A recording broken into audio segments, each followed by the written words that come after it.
Hello students, welcome back to my YouTube channel. Today we are going to discuss the electron transport chain. या हम इसको कहते हैं electron परिवहन तंत्र या शोषण श्रृंखला या हम इसको ऑक्सीडेटिव फॉस्फोराइलेशन कहते हैं। तो ये जो इलेक्ट्रॉन ट्रांसपोर्ट जो चेन होती है इसकी परिभाषा क्या होगी? ये जो है एक चेन ऑफ रिएक्शंस है जो कि रिडॉक्स एनर्जी जो अवेलेबल होती है जहाँ पे कि ऑक्सीडेशन होता है, जो फॉस्फेट के जो सोर्सेज हैं जहाँ पे ऑक्सीडेशन हो रहा है NADH का, FADH2 का, किस में हो रहा है? प्रोटॉन मोटिव फोर्स में, जिसको हम यूज़ करते हैं सिंथेसाइज करने के लिए ATP को। और यहाँ पे कुछ कॉन्फॉर्मेशनल चेंजेस होते हैं ATP सिंथेज कॉम्प्लेक्स में, और ये पूरी जो श्रृंखला होती है हम इसको ऑक्सीडेटिव फॉस्फोराइलेशन कहते हैं। ये इलेक्ट्रॉन परिवहन तंत्र कैटाबॉलिक प्रोसेसेस का अंतिम पद है जहाँ पे एक हम कह सकते हैं कि जो एनर्जी है जो यहाँ पे रिलीज़ होती है, it is the last step of cellular respiration. ये जो स्टेज है इसमें सीरीज ऑफ इलेक्ट्रॉन ट्रांसफ़र होता है ऑर्गेनिक कंपाउंड से, कहाँ पे होता है? ऑक्सीजन में। साइमल्टेनियसली एनर्जी यहाँ पे रिलीज़ होती है इस पूरे प्रोसेस में। एरोबिक जो रेस्पिरेशन होता है उसमें फाइनल इलेक्ट्रॉन एक्सेप्टर कौन सा होगा? Molecular oxygen. लेकिन एनारोबिक रेस्पिरेशन की अगर हम बात करें तो ऐसा कोई एक्सेप्टर नहीं होगा। देन अदर एक्सेप्टर्स, जो दूसरे एक्सेप्टर्स होंगे वो होंगे सल्फेट, ना कि ऑक्सीजन होगा। तो ये जो चेन ऑफ रिएक्शंस है वो बहुत इम्पॉर्टेंट है क्योंकि इसमें ब्रेक डाउन होता है जो ATP है, किस में होगा? ADP में होगा, जिससे कि रीसिंथेसिस होगा प्रोसेस का ATP का। इसमें यूटिलाइजेशन होगा लिमिटेड ATPs का बॉडी में about 300 times in a day. तो जो इलेक्ट्रॉन जो फ्लो हो रहा है यहाँ पे 4 बड़े बड़े प्रोटीन कॉम्प्लेक्सेस होते हैं, जैसा कि हमने स्ट्रक्चर में पढ़ा था माइटोकॉन्ड्रिया के कि ये डबल मेम्ब्रेन युक्त संरचना है। उसकी जो इनर मेम्ब्रेन होता है उसमें 4 प्रोटीन संकुल होते हैं, एम्बेडेड होते हैं। ये जो 4 प्रोटीन संकुल हैं इनको ये क्या निर्मित करते हैं? रेस्पिरेटरी चेन या इलेक्ट्रॉन ट्रांसपोर्ट चेन को। तो जो ये इलेक्ट्रॉन ट्रांसपोर्ट चेन है जिसमें एक कड़ी है प्रोटीन्स की और ऑर्गेनिक मॉलिक्यूल्स की इनर मेम्ब्रेन में, और जो इलेक्ट्रॉन्स हैं वो पास्ड होते हैं एक मेंबर से दूसरे कॉम्प्लेक्स में, फिर थर्ड कॉम्प्लेक्स में और ultimately to the fourth complex. और ये जो रिएक्शंस होते हैं वो रिडॉक्स रिएक्शंस होते हैं और एनर्जी रिलीज़ होती है जो कि कैप्चर्ड होती है एज ए प्रोटॉन ग्रेडियंट, और उस प्रोटॉन ग्रेडियंट की वजह से it is then use to make ATP। उससे ATP का जनरेशन होता है क्योंकि प्रोटॉन के माध्यम से हो रहा है, तो it is also known as chemiosmosis, क्योंकि वो एक तरफ रिलीज़ हो रहे हैं मेम्ब्रेन के।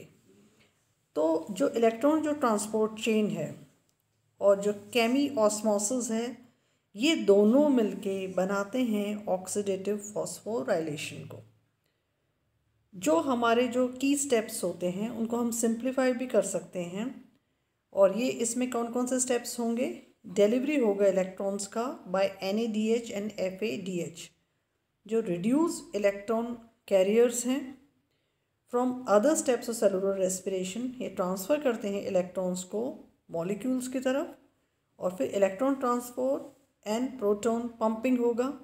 इलेक्ट्रॉन जो हैं वो पास डाउन हो रहे हैं चेन से, तो ये जो इलेक्ट्रॉन्स हैं कहाँ से मूव करेंगे? Higher to lower energy level, जिससे कि रिलीज़ होगी एनर्जी। और जब एनर्जी रिलीज़ होगी, पंपिंग हो रही है, ये मूव कर रहे हैं, तो higher to lower energy levels, तो एक इलेक्ट्रोकेमिकल ग्रेडियंट निर्मित हो जाता है। फिर स्प्लिटिंग होती है ऑक्सीजन की टू फॉर्म वाटर। लास्ट में क्या होगा? जो इलेक्ट्रॉन्स हैं उनका ट्रांसफ़र होगा मॉलिक्यूलर ऑक्सीजन में, जो कि स्प्लिट करेगा in half and takes up protons to form water. Gradient जो ड्रिवन सिंथेसिस है ATP का, ऐसे ही प्रोटॉन्स जो फ्लो डाउन कर रहे हैं देयर ग्रेडियंट कहाँ आ रहे हैं? मैट्रिक्स के अंदर आ रहे हैं। किसके थ्रू आ रहे हैं? एंजाइम के थ्रू आ रहे हैं, ATP सिंथेस के थ्रू आ रहे हैं, जिससे कि वो हार्नेस कर रहे हैं flow of protons to synthesize ATP। तो these are the main steps. Main steps क्या हैं? Delivery of electrons by NADH and FADH फिर होता है electron transfer and proton pumping, फिर होगा splitting of oxygen to form water, फिर होता है gradient driven synthesis of ATP।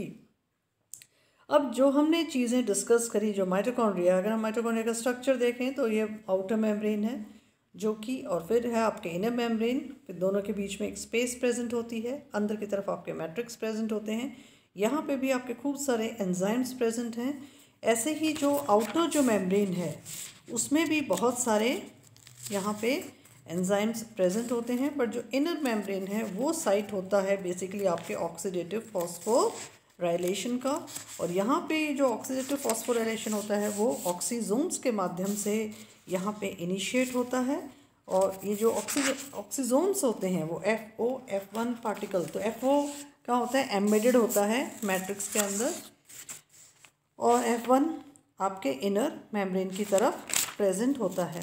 तो यहाँ पे कैरेक्टरिस्टिक एंजाइम्स प्रेजेंट होते हैं जिनको हम मासेस के माध्यम से भी माइटोकॉन्ड्रिया की जब हम स्टडी करते हैं तो इसमें इम्पॉर्टेंट एंजाइम्स प्रेजेंट हैं जो कि रिस्पॉन्सिबल होते हैं सिंथेसिस के लिए, इम्पॉर्टेंट कंपाउंड्स के लिए। तो इस तरह से ये अलग अलग साइट्स इंडिकेट करती हैं इम्पॉर्टेंट एंजाइम्स को। तो अगर हम कंपोनेंट्स की बात करें तो 4 important proton pumping mechanisms present हैं, और ये जो प्रोटीन कैरियर्स जो प्रेजेंट हैं वो 4 ग्रुप्स में हैं। पहला ग्रुप NADH डिहाइड्रोजनेज का है जिसमें लगभग 46 प्रोटीन्स प्रेजेंट होते हैं। मेन जो प्रोस्थेटिक ग्रुप है वो फ्लेविन मोनोन्यूक्लियोटाइड है जिसमें कि 9 आयरन FeS सेंटर्स प्रेजेंट होते हैं। कॉम्प्लेक्स 2 जो है वो सक्सिनेट कोएंजाइम रिडक्टेज कहलाता है जिसमें 5 प्रोटीन्स होते हैं। प्रोस्थेटिक जो ग्रुप्स होते हैं वो FAD और साइटोक्रोम B होते हैं, और 3 आयरन सल्फर के सेंटर होते हैं। कॉम्प्लेक्स 3 में coenzyme Q, cytochrome C, reductase present होता है। नंबर ऑफ प्रोटीन्स 11 होते हैं इसमें, और प्रोस्थेटिक ग्रुप साइटोक्रोम B और साइटोक्रोम C1 और FeS प्रेजेंट होते हैं। कॉम्प्लेक्स 4 में साइटोक्रोम ऑक्सीडेज प्रेजेंट होता है जिसमें कि 13 नंबर ऑफ प्रोटीन्स प्रेजेंट होते हैं। साइटोक्रोम A और A3 इसमें इम्पॉर्टेंट प्रोस्थेटिक ग्रुप्स की प्रेजेंस होती है। तो इन नक्शल अगर हम बात करें तो 4 कॉम्प्लेक्सेस होते हैं जो कि एक कैरियर के रूप में, एक चेन के रूप में प्रेजेंट होते हैं in inner mitochondrial membrane. NADH dehydrogenase, succinate coenzyme reductase, coenzyme Q, cytochrome C reductase और साइटोक्रोम ऑक्सीडेज। अब coming to the electron transport chain, जैसे ही आपको पता है जो क्रेब चक्र जो होता है जो कि माइटोकॉन्ड्रिया के अंदर इनिशिएट करता है, उससे क्या होगा, आपके ATP मॉलिक्यूल्स जनरेट होते हैं। हाई एनर्जी इलेक्ट्रॉन्स जो होते हैं present with in the mitochondria, तो हाई एनर्जी इलेक्ट्रॉन्स यहाँ पे जनरेट हो जाते हैं। अब ये जो इलेक्ट्रॉन ट्रांसपोर्ट चेन होगा यूकैरियोट्स में, ये माइटोकॉन्ड्रिया में होगा, और इस तरह से जो माइटोकॉन्ड्रिया आपको पता है कि डबल मेम्ब्रेन बाउंड ऑर्गेनल होता है, और जो इनर जो मेम्ब्रेन होता है इसका, उसमें रिजेस प्रेजेंट होते हैं जिसको हम क्रिस्टी कहते हैं। उसमें कुछ कंपार्टमेंट्स होते हैं माइटोकॉन्ड्रिया में, जैसे कि मैट्रिक्स और इंटर मेम्ब्रेन स्पेस। जो आउटर मेम्ब्रेन होता है वो हाईली परमिएबल होता है आयंस के लिए, और उसमें बहुत सारे एंजाइम्स प्रेजेंट होते हैं जो कि क्रेब्स साइकिल के लिए इम्पॉर्टेंट होते हैं। इनर जो मेम्ब्रेन है वो इम्परमिएबल होता है आयंस के लिए और अनचार्ज्ड मॉलिक्यूल्स के लिए, और इसमें इलेक्ट्रॉन ट्रांसपोर्ट चेन और ATP सिंथेसाइजिंग एंजाइम्स प्रेजेंट होते हैं। जो नंबर होता है इलेक्ट्रॉन ट्रांसपोर्ट चेन्स का माइटोकॉन्ड्रिया में, वो डिपेंड करता है कि सेल का कहाँ लोकेशन है, सेल का क्या फंक्शन है। लिवर में अगर माइटोकॉन्ड्रिया की बात करें तो उसमें 10,000 सेट्स होते हैं इलेक्ट्रॉन ट्रांसपोर्ट चेन के, लेकिन अगर हम हार्ट सेल्स की बात करें तो माइटोकॉन्ड्रिया में 3 टाइम नंबर होते हैं ETC का as compare to the liver mitochondria. तो compare to liver cells, heart cells में ज़्यादा माइटोकॉन्ड्रिया की इलेक्ट्रॉन ट्रांसपोर्ट चेन की संख्या होती है। जो इंटर मेम्ब्रेन स्पेस होता है उसमें बहुत सारे एंजाइम्स प्रेजेंट होते हैं, जैसे कि एडेनाइलेट काइनेज, और जो मैट्रिक्स होता है उसमें भी ATP, ADP, NADP और various ions like calcium, magnesium ये भी उपस्थित होते हैं। अब जो इलेक्ट्रॉन ट्रांसपोर्ट चेन या कंपोनेंट्स या इलेक्ट्रॉन कैरियर्स की बात करें तो इलेक्ट्रॉन्स जो होते हैं चेन में वो ट्रांसफ़र होते हैं सबस्ट्रेट से ऑक्सीजन की तरफ। किसके through? Series of electron carriers के थ्रू। लगभग 15 डिफरेंट केमिकल ग्रुप्स पता किए गए हैं जो एक्सेप्ट करते हैं, ट्रांसफ़र करते हैं इलेक्ट्रॉन्स को इलेक्ट्रॉन ट्रांसपोर्ट चेन में। फ्लेविन मोनो न्यूक्लियोटाइड FMN हम जिसको कहते हैं, जब शुरू होती है इलेक्ट्रॉन ट्रांसपोर्ट चेन तो जो इलेक्ट्रॉन्स हैं, इलेक्ट्रॉन्स कहाँ से आ रहे हैं? क्रेब्स साइकिल से आ रहे हैं। और ये जो इलेक्ट्रॉन्स आए हैं ये यहाँ पे क्रेब्स साइकिल से जो आए हैं तो सबसे पहले वो कॉम्प्लेक्स 1 में जाएंगे और जो कॉम्प्लेक्स 1 होता है उसमें फ्लेविन मोनो न्यूक्लियोटाइड प्रेजेंट होता है।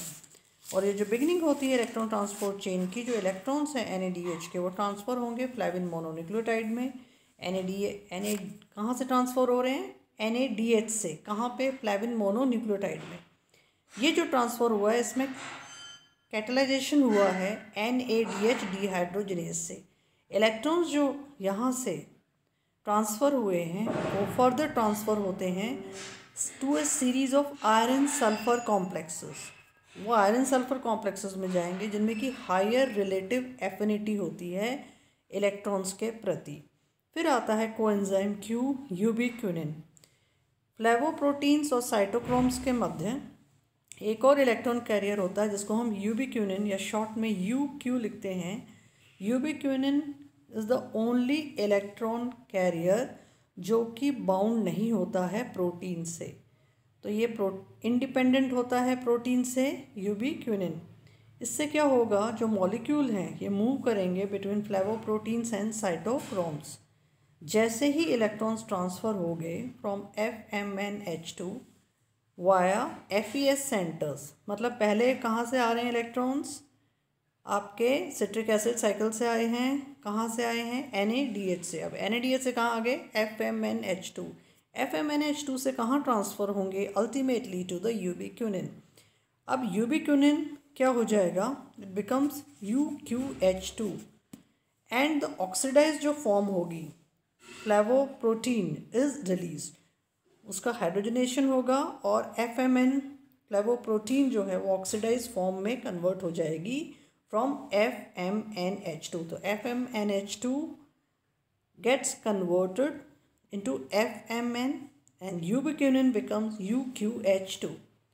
साइटोक्रोम्स, जो नेक्स्ट जो इलेक्ट्रॉन कैरियर्स हैं वो होते हैं साइटोक्रोम्स, वो कि रेड और ब्राउन कलर प्रोटीन्स होती हैं जिनमें कि हीम ग्रुप प्रेजेंट होता है जो कैरी फॉरवर्ड करता है इलेक्ट्रॉन्स का एक सीक्वेंस के रूप में यूबिक्विनिन से मॉलिक्यूलर ऑक्सीजन की तरफ।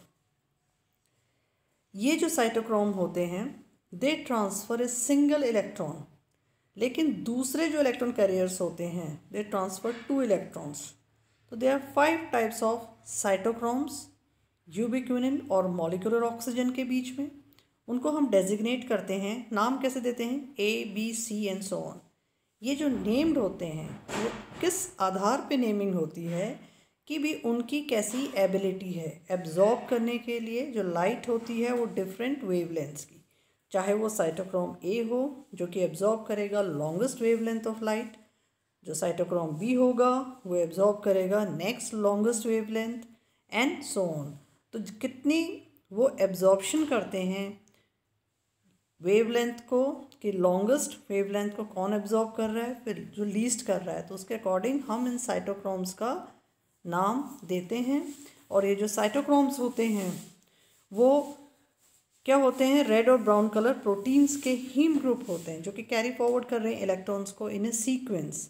कहाँ से? अभी यूबिक्विनिन से कहाँ लेके जाएंगे? मॉलिक्यूलर ऑक्सीजन की तरफ। तो जो इलेक्ट्रॉन ट्रांसपोर्ट चेन इक्वेशन की अगर हम बात करें तो electron transport chain it consist of oxidation reduction reaction. अब इनको समराइज फॉर्म में अगर हम देखें तो NADH plus half oxygen plus proton plus ADP is getting converted into NAD ATP and water. तो ये आपका एक समराइज फॉर्म है इलेक्ट्रॉन ट्रांसपोर्ट चेन का। इलेक्ट्रॉन ट्रांसपोर्ट चेन जो कॉम्प्लेक्सेस की अगर हम बात करें तो 4 एंजाइम कॉम्प्लेक्सेस प्रेजेंट होते हैं जो कि ट्रांसफ़र करते हैं इलेक्ट्रॉन्स को through different electron carriers. Complex 1, या माइटोकॉन्ड्रियल कॉम्प्लेक्स पहला। कॉम्प्लेक्स 1 जो है इसका फॉर्मेशन होता है from NADH dehydrogenase NFES centres, जो कि कैटालाइज करते हैं ट्रांसफ़र को 2 इलेक्ट्रॉन्स फ्रॉम NADH टू यूबिक्विनिन। उसी वक्त कॉम्प्लेक्स जो है वो ट्रांसलोकेट करता है 4 प्रोटॉन्स को through the membrane, creating a proton gradient. जैसे ही वो ट्रांसलोकेट करेगा 4 प्रोटॉन, तो क्या हो जाएगा, प्लस और माइनस जो चार्जेस हैं उनमें एक प्रोटॉन ग्रेडियंट डेवलप हो जाएगा। NADH plus protons plus coenzyme Q gets converted into NAD and coenzyme. जो NADH है वो ऑक्सीडाइज हो गया NAD में, उससे क्या हुआ, रिड्यूस हो गया आपके FMNH2 में। अब ये FMNH2 जो है वो फिर ऑक्सीडाइज होगा FMN में, जहाँ पे कि 2 इलेक्ट्रॉन जो हैं वो पहले ट्रांसफ़र होंगे FES सेंटर्स में और उसके बाद में कहाँ जाएंगे, यूबिक्विनिन में। ये हो गया कॉम्प्लेक्स 1। जो कॉम्प्लेक्स 1 है वो माइटोकॉन्ड्रियल कॉम्प्लेक्स 1 कहलाएगा। ये जो कॉम्प्लेक्स 1 है NADH डिहाइड्रोजिनेज और FES सेंटर्स का बना हुआ है। क्या काम करेगा ये, NADH को ट्रांसफ़र करेगा इलेक्ट्रॉन्स, कहाँ से, NADH से यूबिक्विनिन की तरफ। इस दौरान NADH का ऑक्सीडेशन होगा NAD में और FMN का रिडक्शन होगा FMNH2 में। कॉम्प्लेक्स 2 जो है इसको हम माइटोकॉन्ड्रियल कॉम्प्लेक्स 2 कहते हैं। ये सक्सिनिक डिहाइड्रोजिनेज FAD और FES सेंटर्स का बना हुआ है। ये जो एंजाइम कॉम्प्लेक्स है कैटालाइज करेगा transfer of electrons from other donors, जो दूसरे डोनर्स हैं जैसे कि फैटी एसिड है, ग्लिसरॉल 3 फॉस्फेट है, टू यूबिक्विनिन, कहाँ से, FAD और FES सेंटर से। ये पैरेलली रन करेगा कॉम्प्लेक्स 2 से, but complex 2 does not translocate protons ions. ये क्या करेगा कि प्रोटॉन आयंस यहाँ से पंप आउट नहीं होंगे, यहाँ पे सक्सिनेट जैसे है FADH2 कोएंजाइम है तो फ्यूमेरेट में कन्वर्ट हो जाएगा FAD और कोएंजाइम की तरह। तो ये जो क्या कर रहा है, कैटालाइज कर रहा है transfer of electrons through FAD FES centre succinate dehydrogenase. Complex 3 cytochromes का बना हुआ है, BC और स्पेसिफिक आयरन सल्फर सेंटर का। ये जो एंजाइम संकुल है साइटोक्रोम रिडक्टेज कैटालाइज करेगा, ट्रांसफ़र करेगा 2 इलेक्ट्रॉन्स को from reduce coenzyme to 2 molecules of cytochrome C। अभी जो प्रोटॉन्स हैं यूबिक्विनिन से वो रिलीज़ होते हैं अक्रॉस मेम्ब्रेन, जिससे कि एक प्रोटॉन ग्रेडियंट बन जाएगा और कोएंजाइम जो रिड्यूस हो गया है वो ऑक्सीडाइज बैक होगा कोएंजाइम में, और वाइल द आयरन सेंटर जो है वो रिड्यूस हो जाएंगे Fe2+ में। तो इन्हें हम इसको इक्वेशन में भी देख सकते हैं कि किस तरह से कोएंजाइम जो रिड्यूस फॉर्म में है वो वापस से ऑक्सीडाइज हो जाएगा, और उसी तरह से साइटोक्रोम C जो है Fe3+ is reduce to Fe2+ और रिलीज़ होते हैं 4 प्रोटॉन्स। तो यहाँ पे ट्रांसफ़र होता है इलेक्ट्रॉन्स का। कॉम्प्लेक्स 4 की बात करें, इसको हम माइटोकॉन्ड्रियल कॉम्प्लेक्स 4 भी कहते हैं। इसमें साइटोक्रोम A और A3 होते हैं, इनको हम साइटोक्रोम ऑक्सीडेज भी कहते हैं। ये लास्ट कॉम्प्लेक्स होता है चेन का और इन्वॉल्व होता है ट्रांसफ़र में 2 electrons from cytochrome C to molecular oxygen to form water. तो हमें क्या बनेगा यहाँ पे ultimately, cytochrome C gets combined with oxygen to form water. Meanwhile 4 protons जो हैं यहाँ से ट्रांसलोकेटेड होंगे, जिससे कि प्रोटॉन ग्रेडियंट निर्मित बना रहेगा। तो इस तरह से जो हमने बात करी है अभी इलेक्ट्रॉन ट्रांसपोर्ट चेन की, ऑक्सीडेटिव फॉस्फोराइलेशन की, उसको अगर हम इस डायग्राम से देखें तो आप यहाँ देख सकते हो राइट साइड में ऊपर की ओर कि माइटोकॉन्ड्रिया आपको दिखाई दे रहा है। इसमें इनर मेम्ब्रेन, आउटर मेम्ब्रेन और आपको मेम्ब्रेन स्पेस दिखाई दे रही है। इसी चीज़ को अगर हम बढ़ा करके देखें तो इनर मेम्ब्रेन में आपको ये चारों कॉम्प्लेक्सेस 1, 2, 3 और 4 ये आपको चारों दिखाई दे रहे हैं। फर्स्ट में देखिए आप NADH is getting converted into NAD, next is FADH2 is getting converted into FAD, third में you are having only protons pumping out, then you are having cytochrome C बीच में मीडिएटर की तरह हैं।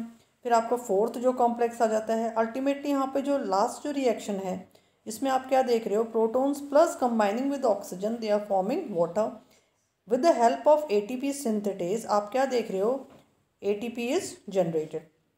तो इस तरह से चारों जो कॉम्प्लेक्सेस हैं आपके, पहला, दूसरा, तीसरा और जो फोर्थ है, that is forming a electron transport chain. और ये जो इलेक्ट्रॉन ट्रांसपोर्ट चेन है, इसमें आप क्या देख रहे हो, पहला कॉम्प्लेक्स की बात करें हम, या तीसरे कॉम्प्लेक्स की बात करें हम, फोर्थ कॉम्प्लेक्स की बात करें हम, तो हम क्या देख रहे हैं, प्रोटॉन बाहर की ओर लिबरेट हो रहे हैं। ये जो प्रोटॉन बाहर की ओर लिबरेट हो रहे हैं, इस वजह से ही इलेक्ट्रॉन्स एक दूसरे इलेक्ट्रॉन कैरियर्स के द्वारा ट्रांसपोर्ट हो सकते हैं, क्योंकि किसी फोर्स की ज़रूरत होती है। इलेक्ट्रॉन्स अपने आप यूं ही नहीं चल के आ जाएंगे चेन में। तो एक जो प्रोटॉन ग्रेडियंट का जो फॉर्मेशन हुआ, एक फोर्स का जो फॉर्मेशन हुआ है, प्रोटॉन ग्रेडियंट जो निर्मित हुआ है बिटवीन द टू मेम्ब्रेन्स, वो रिस्पॉन्सिबल है इस कॉम्प्लेक्स से, जो चार कॉम्प्लेक्स हैं उनमें इलेक्ट्रॉन फ्लो के लिए। और इलेक्ट्रॉन फ्लो की वजह से ही लास्ट में हम देखते हैं कि वाटर का फॉर्मेशन हो जाता है with the help of ATP synthetase. ATP का जनरेशन हो जाता है with this proton gradient flow. तो ये जो स्टेप्स हमने अभी देखे, तो स्टेप्स जो हैं वो जो इन्वॉल्व होते हैं, involve the movement of electrons from NaDH2 ultimately to oxygen. तो पहले में हमने क्या देखा, ट्रांसफ़र ऑफ इलेक्ट्रॉन्स होता है फ्रॉम NaDH टू यूबिक्विनिन। NaDH जो है वो प्रोड्यूस होता है इन डिफरेंट अदर साइकिल्स, अलग अलग साइकिल्स में भी प्रोड्यूस होता है ये, जैसे कि for example alpha ketoglutarate dehydrogenase या आइसोसेट्रेट डिहाइड्रोजनेज वगैरह से। और NADH जो प्रोड्यूस होता है माइटोकॉन्ड्रियल मैट्रिक्स में, वो ट्रांसफ़र होगा इंटरमेम्ब्रेन स्पेस में। अब NADH जो है वो ट्रांसफ़र करेगा इलेक्ट्रॉन्स को to FMN present in the intermembrane space via the complex first. पहला complex first is NADH dehydrogenase. FMN जो है वो पास करेगा electrons to iron sulphur centres, ठीक है, which then transfers electrons one at a time to coenzyme Q, जिससे क्या बनेगा, सेमीक्यूनिन और उसके बाद में यूबिक्यूनोल। अब जो इलेक्ट्रॉन जो ट्रांसफ़र है उससे क्या हो रहा है, एक एनर्जी क्रिएट हो रही है जो कि एक पंप की तरह काम कर रहा है कि दो प्रोटॉन्स अक्रॉस द मेम्ब्रेन, जिससे कि पोटेंशियल ग्रेडियंट का निर्माण हो गया। प्रोटॉन्स अब वापस मूव बैक करेंगे through the pore in the ATP synthase complex, जिससे कि एनर्जी का फॉर्मेशन होगा ATP में। अब ट्रांसफ़र होगा electrons from FADH2 to coenzyme Q। जो ऑक्सीडेशन हो रहा है सक्सिनेट का टू फ्यूमरेट, वो रिजल्ट करता है रिडक्शन को FAD टू FADH2। इलेक्ट्रॉन जो हैं FADH2 से वो एंटर करेंगे इलेक्ट्रॉन ट्रांसपोर्ट चेन से, कैटालाइज होंगे कॉम्प्लेक्स 2 से। और जो थर्ड में क्या होगा, ट्रांसफ़र होगा electrons from coenzyme to cytochrome C। अब जो रिड्यूस जो कोएंजाइम है वो ट्रांसफ़र करेगा electrons through cytochrome B and C1 which finally reaches cytochrome C। Complex 2 जो है साइटोक्रोम रिडक्टेज कैटालाइज करेगा इस प्रोसेस को, जिसमें कि Fe3+ is getting reduce to Fe2+। Each cytochrome transfers 1 electron each. इस वजह से दो मॉलिक्यूल जो होते हैं साइटोक्रोम के, वो रिड्यूस होते हैं for transfer of electrons for every NaDH oxidise. Proton जो होते हैं मूव बैक करते हैं मैट्रिक्स में, कहाँ से, जो पोर होता है ATP सिंथेज कॉम्प्लेक्स में, उससे फिर फॉर्म करते हैं energy in the form of ATP, like in the first step. पहले स्टेप में भी हमने देखा किस प्रकार से ATP का जनरेशन होता है। फिर होता है transfer of electrons from cytochrome C to molecular oxygen. अब यहाँ पे फाइनल जो स्टेप होता है उस कैटालाइज पे complex 4। Complex 4 is cytochrome oxidase. दो इलेक्ट्रॉन्स रिक्वायर होते हैं रिड्यूस करने के लिए एक मॉलिक्यूल ऑक्सीजन को to water. For each NaDH oxidise half of oxygen is reduce to water. Energy जो रिलीज होती है इस प्रोसेस में वो यूज अप होती है to pump proton across the membrane. अब ट्रांसफर हो रहा है प्रोटॉन्स का बैक टू द मैट्रिक्स, उससे क्या होगा, रिजल्ट होगा फॉर्मेशन ऑफ ATP का। तो ये जो हमने चारों कॉम्प्लेक्सेस देखे, तो हम हर बार क्या देख रहे हैं कि हर बार there is generation of ATP। Chemiosmotic hypothesis को प्रपोज किया गया था to explain this electron transport chain. This was proposed by Peter Mitchell in 1961। और ये जो हाइपोथेसिस है कपल करता है इलेक्ट्रॉन ट्रांसपोर्ट को टू ATP जनरेशन। भी जो ATP जनरेशन हो रहा है वो किस वजह से हो रहा है, कि इलेक्ट्रॉन ट्रांसपोर्टेशन की वजह से हो रहा है। तो पीटर मिशेल ने प्रपोज किया था कि जो ATP है वो जो जनरेट हो रही है by the use of energy stored, किस प्रारूप में स्टोर्ड है एनर्जी, प्रोटॉन ग्रेडियंट में, बायोलॉजिकल मेम्ब्रेन में, rather than by direct chemical transfer of high energy groups.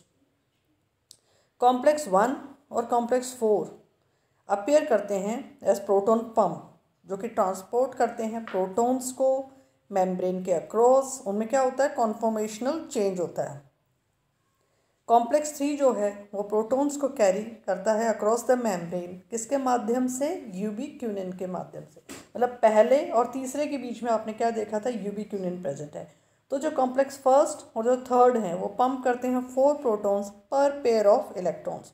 Complex जो 4 है वो पंप करेगा 2 प्रोटॉन्स पर pair of electrons transported, and other 2 protons are combined with oxygen to form water.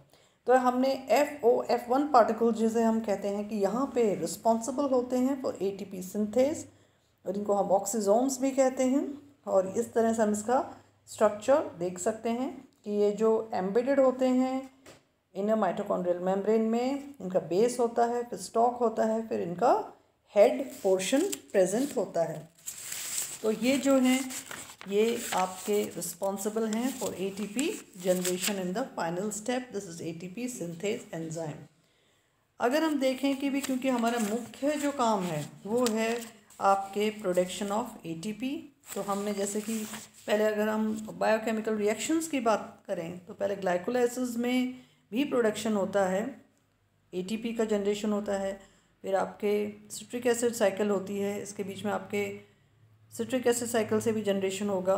तो इस तरह से हम क्या देखते हैं, ultimately we are having around 32 ATPs का जो जनरेशन होता है आपके, वो इस माध्यम के द्वारा होता है। तो ATP released from 1 molecule of glucose. तो अगर हम रेस्पिरेशन बैलेंस चार्ट देखें कि भी किस प्रकार से कितना ATP का प्रोडक्शन होता है, तो अगर हम ग्लाइकोलाइसिस की बात करें तो हमारा जो कुल उत्पादन होता है ATP का वो 2 होते हैं।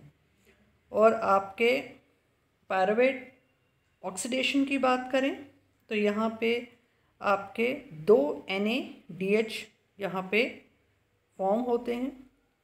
और उसी तरह से सिट्रिक एसिड की बात करें तो 2 ATP, 6 NADH और 2 FADH ये दे आर रिलीज। तो इन नटशेल अगर हम बात करें तो टोटल आपके 30 to 32 ATPs यहाँ पे बनते हैं from 1 molecule of glucose which is undergoing oxidation. तो इस तरह से हम देखते हैं कि ये जो इलेक्ट्रॉन ट्रांसपोर्ट जो चेन है वो रिस्पॉन्सिबल है, जिसको हम माइटोकॉन्ड्रिया का power house of the cell कहते हैं। और power house of the cell क्यों कहते हैं कि because of the presence of respiratory chain या ऑक्सीडेटिव फॉस्फोराइलेशन, जो कि एक इम्पॉर्टेंट इवेंट यहाँ पे अंडरगो होता है। I hope you are able to understand the electron transport chain in a very simplified way. Thank you for watching the video.